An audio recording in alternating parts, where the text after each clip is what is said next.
You think you're free because you make your own choices. But what if I told you some of those choices weren't really yours? Not the job you chase, not the people you crave, not even the fears you avoid.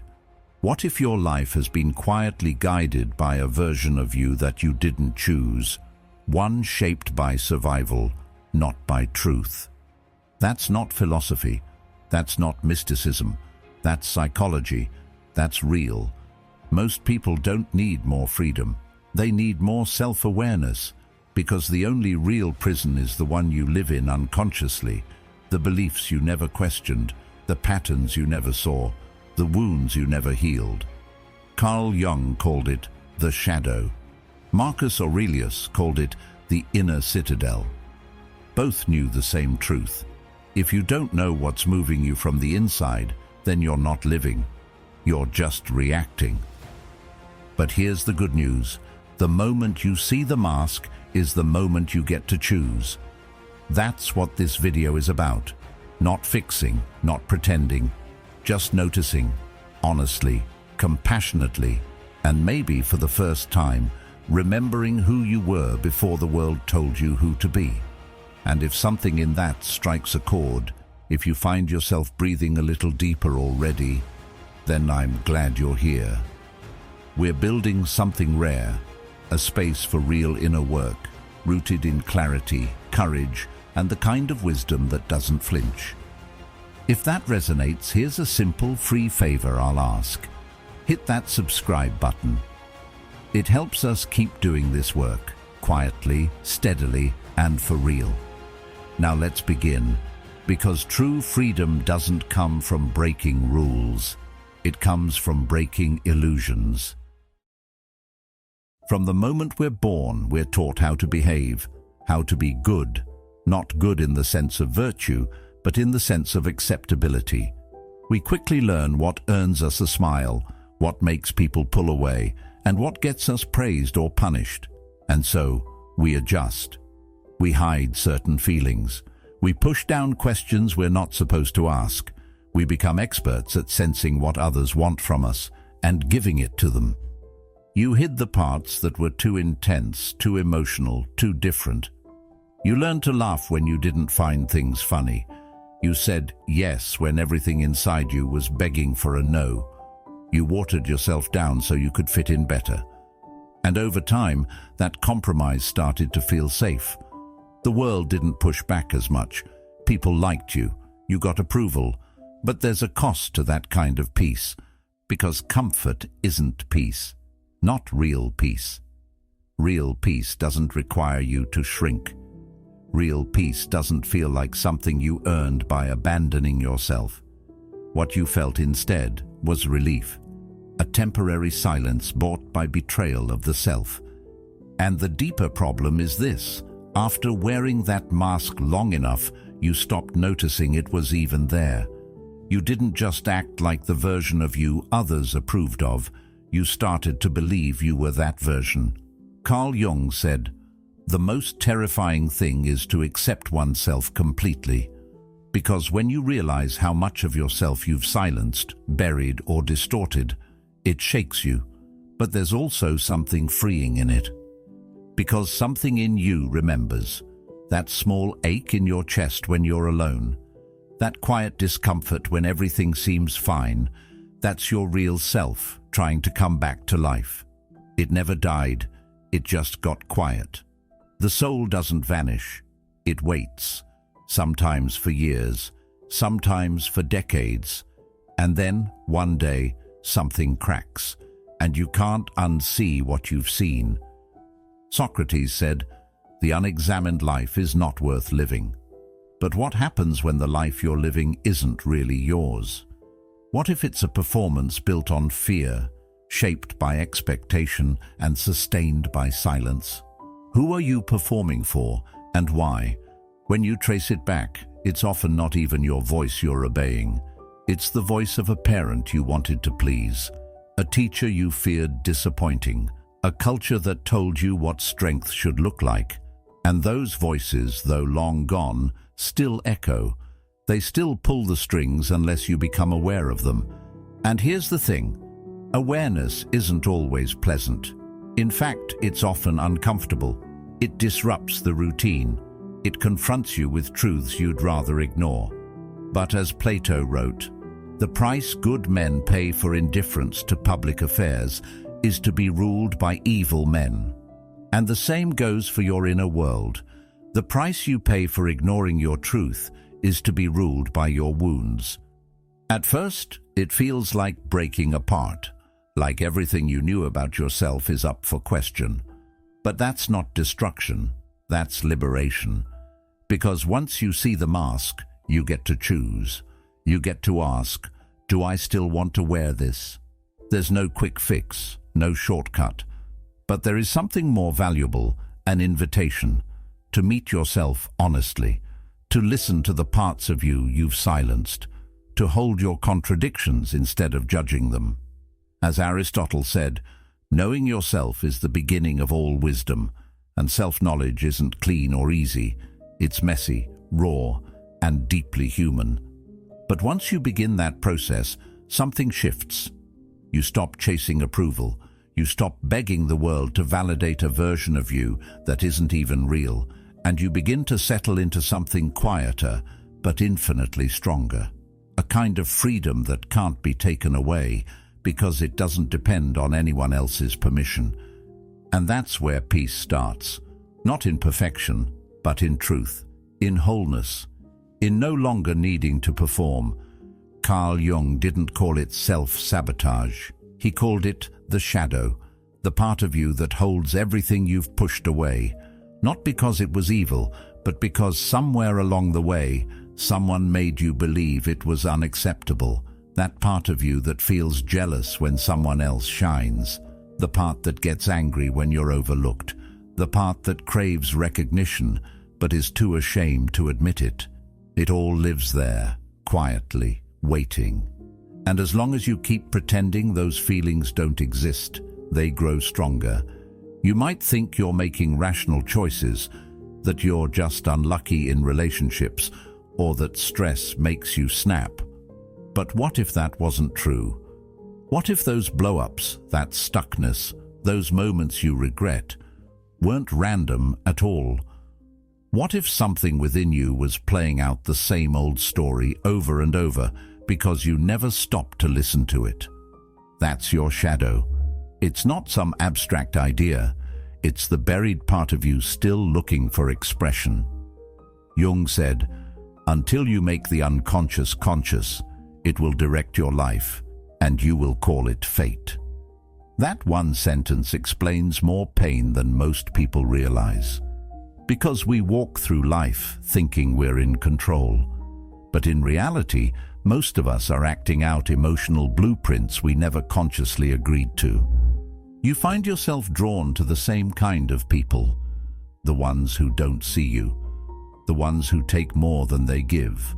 Or maybe you keep playing the savior, trying to fix everyone, hoping they'll finally stay. These aren't just bad choices. These are shadows in motion. They're the patterns we attract when a part of us is still trying to solve something that was never healed.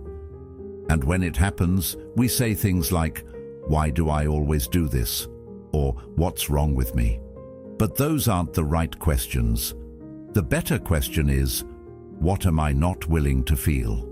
Because whatever you're not willing to feel is usually what controls you. The shadow isn't just made of rage or grief or shame. It's also your hunger for love, your buried creativity, your silenced voice, your unapologetic truth. You may have locked it away to survive, but now you're still living as if the war is going on, and that's the real tragedy, when the danger is gone, but the armor stays on. Aristotle said, "Knowing yourself is the beginning of all wisdom." But knowing yourself isn't just about the polished parts. It's about turning toward what you've rejected and saying, "I see you. You belong here too." That's not weakness. That's wholeness. The longer you avoid it, the more the shadow distorts your relationships, your goals, your sense of self. You'll blame other people. You'll call it timing. you'll label it as just being how life is. But underneath it all, the truth doesn't stop whispering. And here's the shift. The shadow doesn't want to ruin you. It wants to be integrated. It wants to be acknowledged, not denied. Because inside those uncomfortable emotions is the raw energy that, if claimed, can become confidence, clarity, and power. You don't fight the shadow. You meet it. You sit with the discomfort instead of numbing it. You track the patterns instead of just reacting. You get curious instead of judgmental. Plato once wrote, "The first and greatest victory is to conquer yourself." And he wasn't talking about dominating your feelings. He was talking about understanding them. That's when you start to reclaim your choices, not because you've become perfect or emotionless, but because you're finally awake. You recognize when your shadow is being triggered. You catch it before it takes over, and slowly you begin to steer your own life, not by force, but by awareness. True freedom doesn't come from avoiding what's hidden. It comes from turning toward it and saying, "I'm ready now." Because when you bring light to the parts you once feared, you stop being driven by them. And that's when you finally take the wheel back. You say you want peace, but peace doesn't grow where truth is buried. You can repeat affirmations, meditate, surround yourself with soft lighting and calm music, but none of it lasts if you're still hiding from yourself. Denial isn't healing, it's just delay. And the more you delay, the more pressure builds behind the mask you've learned to wear so well.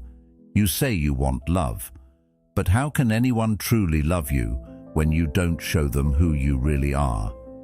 You give people the curated version, the agreeable one, the one who never makes things messy or complicated. And while that may earn you acceptance, it's a hollow kind, because deep down, you know, it's not you they're choosing, it's your performance. You want clarity, you want to feel aligned. But every time discomfort shows up, you look away. You distract yourself, you scroll, you overthink, you escape into plans and to-do lists, telling yourself that productivity will somehow fix the ache. But clarity only comes when you sit with the mess, when you actually feel the thing you've been trying to outrun. You say you want growth, but growth is born from tension, from breakdowns, from staring your patterns in the face and saying, "I'm not doing this anymore." And most people avoid that moment at all costs, not because they're weak, but because it's hard. Carl Jung once said, "People will do anything, no matter how absurd, to avoid facing their own souls." And you can feel the truth of that in how quickly we reach for distraction when we're finally alone. This is the quiet war inside, between who you really are and who you've had to become to be accepted. That version of you who learned to keep things smooth, to suppress the inconvenient emotions, to act strong even when you're falling apart. That version didn't come from nowhere, it came from survival. But survival mode isn't meant to be permanent, and the longer you live in it, the more disconnected you become. That disconnection doesn't always look dramatic. It often looks like anxiety that won't go away, no matter how much you try to calm down. It looks like burnout from doing all the right things and still feeling empty. It looks like numbness that creeps in even when your life looks good on paper. These aren't flaws, they're signals.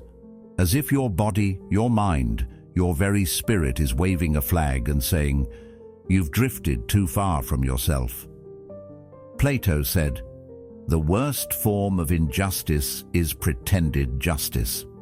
And something similar happens internally. When you pretend you're okay, when you pretend you're aligned, when you pretend you're whole, your inner world suffers an injustice because it knows better. It knows what's been avoided. It knows what still needs to be heard. The ego isn't the villain here. It's just afraid that if you show too much, you'll be rejected, that if you let go of control, you'll fall apart. So it clings, it edits, it polishes, it presents a version of life that feels more manageable. But that version also traps you, because it's not built on truth, it's built on fear. And the price of that illusion is high. You trade your depth for approval. You trade authenticity for certainty. You trade freedom for safety. But what if you didn't have to? What if peace wasn't about controlling everything, but allowing everything to be seen? Socrates said, "To know thyself is the beginning of wisdom." And maybe that's where it all starts. Not with fixing, not with performing, but with noticing, with being honest, with admitting what hurts, what scares you, what still needs healing. Because once you tell the truth to yourself, the war begins to end. And in that ending, something softer begins, something more grounded, not the kind of peace that's silent because it's suppressed, but the kind that's quiet because it's real, because finally there's no one left to pretend to be. The world taught you how to behave, how to blend in, how to speak when spoken to, smile when you're hurting, and never ask for too much. It taught you that being good meant being easy to manage. That love is something you earn by staying agreeable. But Carl Jung didn't tell you to be good. He told you to be whole. And there's a big difference.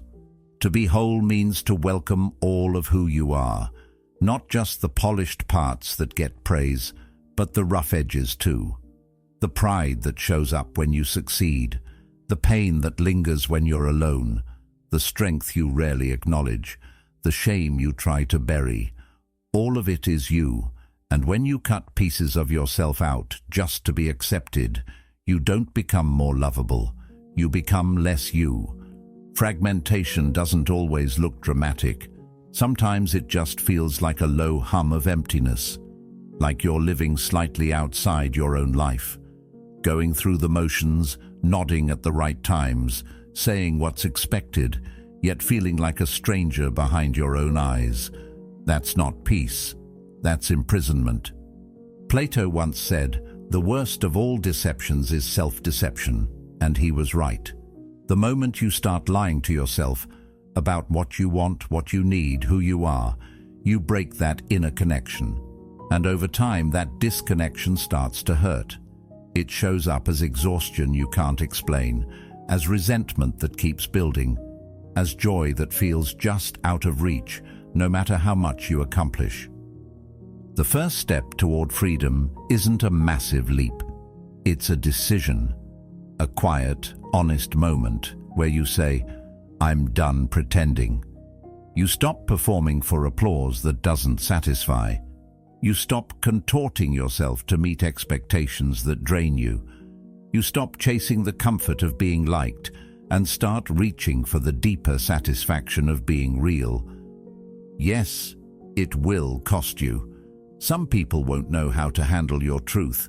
Some will back away when you stop filtering your feelings, when you stop saying what they want to hear. But those people were never truly seeing you in the first place. And the ones who stay, they'll be choosing you, not the polished version, not the edited mask. You. There's something sacred about being seen in your fullness. Aristotle said, "Knowing yourself is the beginning of all wisdom." But knowing yourself isn't a thought experiment. It's a lived experience. And it means facing the uncomfortable things too. The parts of yourself you were told to hide, the emotions you've been suppressing for years. It means holding all of that in your hands and saying, "This is part of me, and I'm not ashamed." You don't become whole by denying your darkness. You become whole by integrating it, by making space for it, by learning from it. Because inside that darkness is often the very thing you've been searching for, your voice, your power, your depth. Jung called this the path of individuation, a process of becoming who you really are, not who the world told you to be. That path isn't easy, but it's real, and once you begin walking it, the need to pretend fades, the need to control every perception loosens. You stop living from fear and start moving from truth. And that, quietly and steadily, becomes the foundation for a life that's not just successful, but authentic. In the end, you realize you were never too much. You were just never fully seen. And now, you finally have the courage to be seen. As you are, whole. The shadow isn't there to destroy you, it's there to complete you. Most people hear the word shadow and immediately think of something dangerous, something to be avoided or eliminated. We associate it with weakness, shame, guilt, or behavior we're not proud of. But the shadow, as Carl Jung described it, is not your enemy. It's the part of you that was cast aside when you learned how to survive. It's your rejected thoughts, your hidden impulses, your unspoken emotions. It's everything you were taught not to be, but still are. It holds your jealousy, yes, but also your hidden ambition, your anger, sure, but also your deep sense of justice, your fear, but also your intuition, your sensitivity, but also your creativity. You see, what we bury doesn't disappear, it waits. And while it waits, it grows stronger in the dark. When you look away from your shadow, it doesn't go dormant. It acts out. Quietly, unconsciously, it becomes the voice in your head that whispers self-doubt.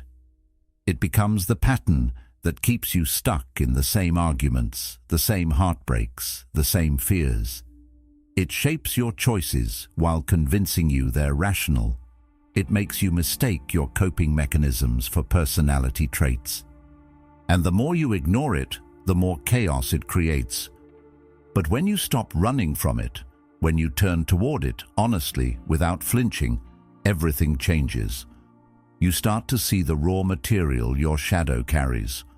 What once showed up as explosions of anger now shows up as clarity, directness, boundaries.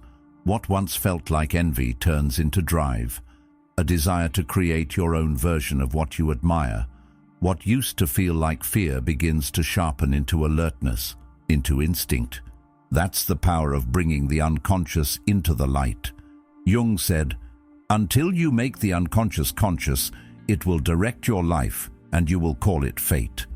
And fate, when you're unaware of your inner world, becomes a loop. You start to think, why does this keep happening to me?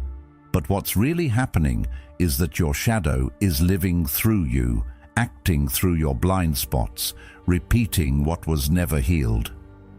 And that's where individuation begins. Jung didn't see healing as becoming perfect. He saw it as becoming real. He said, "I'd rather be whole than good." And that's the essence of this journey, not to be some flawless version of yourself, but to be fully and fearlessly you. Most people spend their lives trying to feel free. They chase peace, love, happiness, fulfillment. But they do it through denial, through performance, through constantly editing themselves to stay liked, to stay safe, to stay inside the invisible lines society draws around acceptable. But that kind of safety is a cage.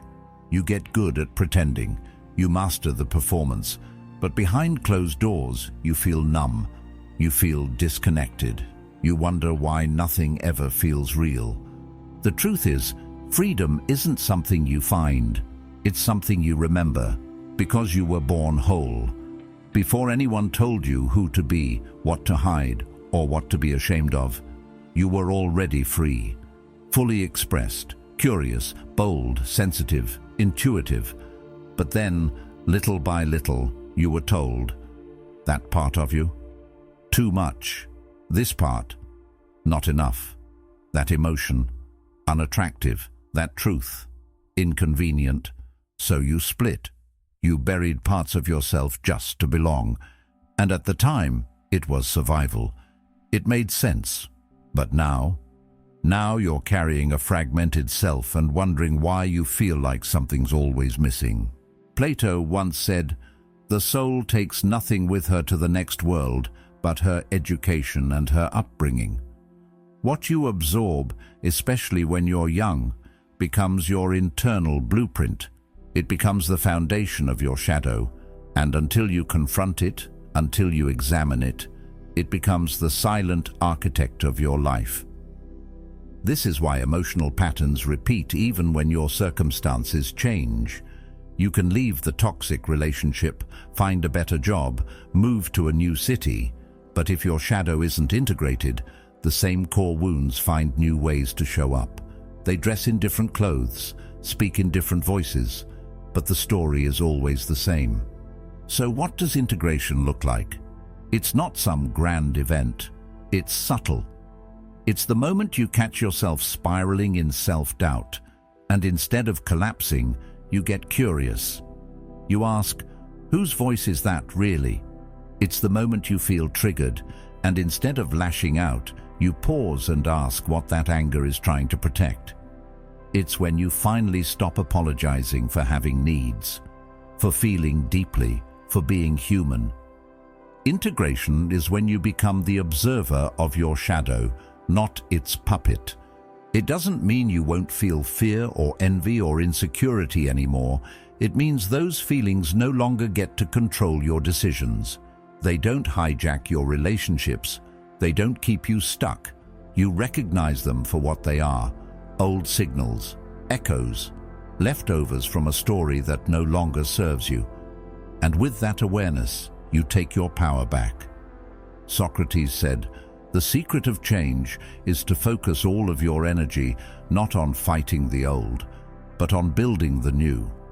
But building the new begins with understanding the old, not avoiding it, not skipping over it with a list of goals and daily affirmations. You can't heal what you're still afraid to look at. You can't grow into your future if you're still being run by your past. Integration doesn't make you perfect. It makes you honest. And honesty, especially with yourself, is the foundation of real peace.